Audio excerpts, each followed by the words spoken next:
বন্ধু মদ খেতে যাবি তো চ। না রে বন্ধু, আমার কাছে টাকা নাই।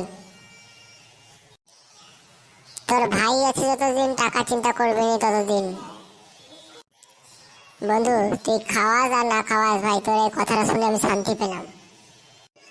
ঠিক আছে বন্ধু চ, আমি জানি তুই তো ভিখারি, কোনো সমস্যা নেই, চ ভাই। বন্ধু তুই আমাকে এরকম বলতে পারলি? বন্ধু তোকে বলছি বলে কিছু মনে করিস না, তুই আমার টাকায় খাবি, তুই আমার দুটো কথা শুনবি না? এটা কখনো হয়? ঠিক আছে ভাই, তোর কথা আমি কোনো মনে করি না।